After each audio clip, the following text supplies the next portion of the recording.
안녕하세요. 여드름 한의사 해유란이원 홍대점 원장 정주영입니다.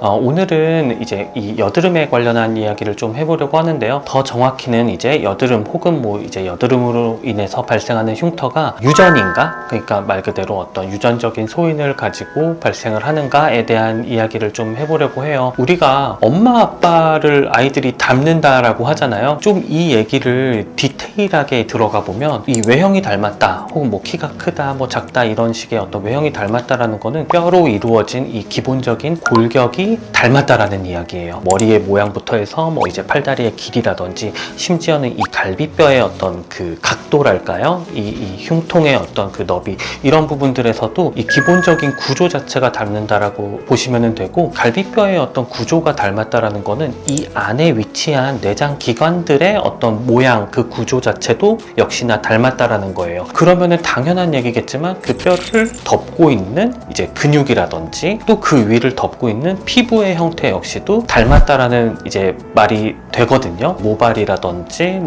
손톱이라든지 여러 가지 것들이 있겠지만 그 털이 날 수 있는 그 부위의 모낭이라는 이제 이 부위 자체도 당연히 닮을 수밖에 없다라는 거예요. 여드름이라는 거는 이 모낭 내에 피지가 쌓이고 이 쌓인 피지로 인해서 발생하는 증상이거든요. 피지가 쌓일 수 있는 모양, 이 모낭의 이 모양 자체 그리고 어떤 내장기관이 닮아 있다라는 걸로 인해서 피지가 분비되는 어떤 양상조차도 닮아 있을 가능성이 높다라는 거죠. 기본적으로 외형이 닮았다라는 말은 이 내가 살아가면서 겪는 어떤 증상 자체도 유전적으로 좀 내려받을 가능성이 높다라는 그런 하나의 어떤 반증이 된다라고 보시면 될 것 같아요. 아버님께 물려받는 게 더 큰지 어머님께 물려받는 게 더 큰지 이거는 사실 랜덤이에요. 솔직히 말씀드리면 첫째 딸은 보통 이제 아빠를 더 닮고 아들은 이를테면 엄마를 더 닮고 이런 것들이 있잖아요. 누구를 더 닮았느냐에 따라갈 가능성이 높기는 하지요. 엄마에게 물려받는 게 더 많아서 여드름이 무조건 더 날 것이다, 혹은 아빠가 그러니까 아빠한테 더 많이 무조건 물려받을 것이다, 이렇게 보기는 힘들고요. 정확하게 누구로 기인하는 어떤 유전성의 어떤 여드름인지를 파악하는 것은 사실 어렵기는 합니다. 디테일하게 보면은 어느 부위에 많았는지 어떤 형태의 여드름이 많이 났었는지 이런 부분들도 또한 닮을 수도 있어요. 관자놀이 부위에 환홍의 양상이 강했다라고 하면은 그런 어떤 여드름이 나는 거를 닮은 어떤 자녀분께서는 관자놀이의 부분에 환홍 양상이 똑같이 강한 양상을 보일 가능성이 높다라는 건데요. 이 부분은 이제 다시 생각해 보면 흉터와도 관련이 있어요. 그 여드름이 발생하는 양상이 유사하다 보니까 부위에 따라서 이제 흉터의 어떤 종류라든지 환홍의 정도에 따라서 흉터의 어떤 강도 이런 것들이 달라질 수 있거든요. 여드름이 발생하는 그 양상 자체도 닮아 있다 보니까 나중에 남게 되는 어떤 흉터의 양상 자체도 이제 부모님의 흉터와 나의 흉터가 좀 많이 닮아 있는 이런 양상을 보일 가능성이 높습니다.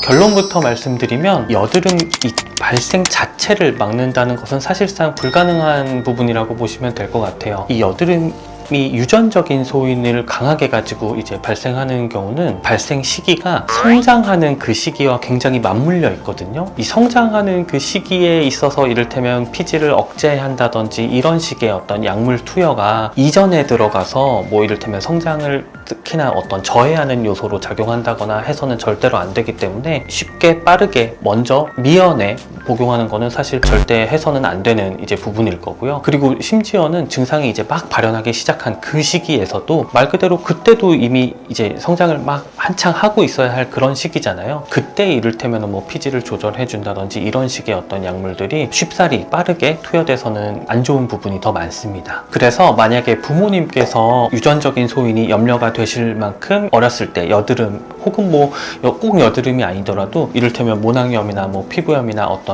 강한 염증성의 어떤 피부 관련 증상을 겪으셨던 경우에는 우리 자녀분께서 아직 다 미처 성장하지 않아서 유소화 시절부터 이를테면 초등학교 저학년 때 어떤 이제 이런 시기 때부터도 피막 형성의 개념의 보습을 충실하게 잘 해주시면서 그 시기가 이르르기 전에 피부 자체가 염증성의 증상이 발생하는 거에 잘 대비가 되어 있을 수 있도록 충실하게 잘 보습 개념의 케어를 잘 해주시는 게 매우 중요합니다.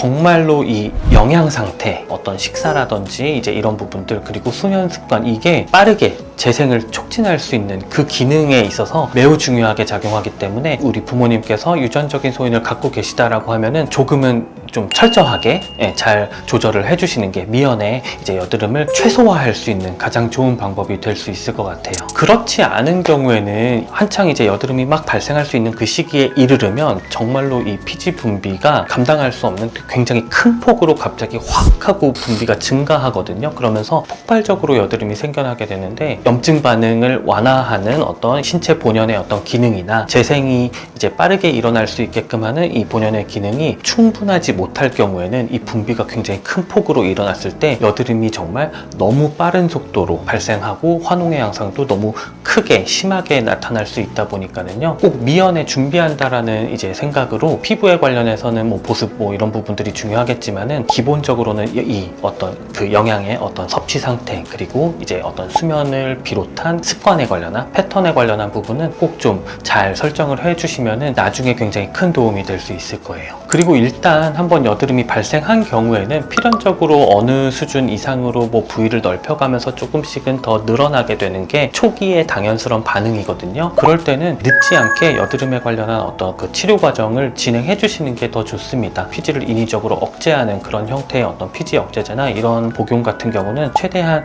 필요하더라도 좀 늦게 될 수 있도록 해주시는 게 좋고요. 그래서 최대한 지양하고, 필요한 부분에, 필수적인 부분에서는 압출을 일부 동반하는 개체수를 조절한다거나 환웅이 된 부위에서의 어떤 그 흉터 발생, 이런 것들을 최소화해 줄 수 있도록 어느 정도는 물리적인 어떤 제거를 동반하는 이런 치료를 진행해 주시면서 항염작용, 그리고 이제 어떤 재생 촉진, 이런 부분에 있어서 도움이 될 수 있게끔 한약 복용을 좀 미연에 해주시는 것도 좋은 방법이 될 수 있다고 저희는 판단하고 있습니다.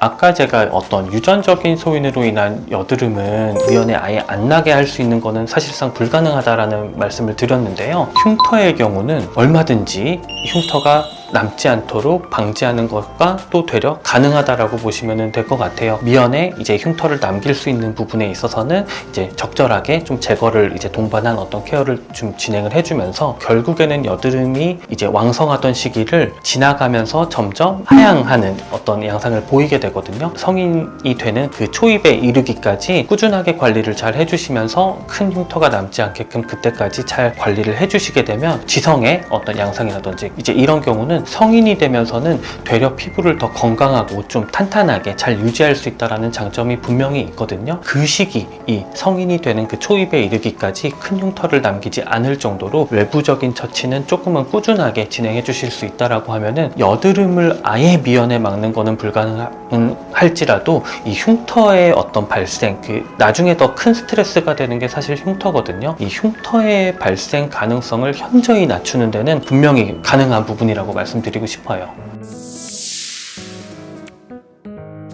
헤유라니언에서는 이 적절한 압출을 동반한 이 여드름 케어를 통해서 성장 시기, 이 초기에 발생하는 여드름에 대한 치료 및 관리를 진행을 하는데요. 발생 초기에 오히려 이제 이 한약을 병행해서 이제 처방을 해서 복용을 하시면서는 강한 환웅이 일어나지 않게끔 이제 이런 어떤 항염작용 위주로 하는 어떤 처방을 하고요. 재생 촉진을 통해서 이제 이 흉터 발생 가능성을 현저하게 낮추는 이런 형태로 보통 이제 처방이 들어갈 거고요. 항염작용에 대한 부분을 또 말씀드리자면, 저희가 이제 여드름 치료를 하면서 홈케어라고 해서요, 집에서 이제 말 그대로 어떤 보습제로서도 활용을 하지만 치료 목적으로 이제 말 그대로 팩처럼 좀 바르고 계시다가 닦아내시고 하는 이 홈케어라는 거를 저희가 많이 사용을 해요. 근데 이제 이 어린 시기에 발생한 여드름의 경우에는 일단은 보습 위주로, 이제 말 그대로 어떤 피막 형성의 어떤 연장선이 될 수 있도록 보습 위주로만 일단은 잘 케어를 해주다가, 조금 더 성장을 했다든지 혹은 더 이제 말 그대로 어떤 좁쌀 여드름이나 이제 환웅의 양상이 더 강해지거나 했을 때는, 그때부터는 비로소 좀 홈케어라는 과정을 좀 병행하면서 치료를 진행을 하게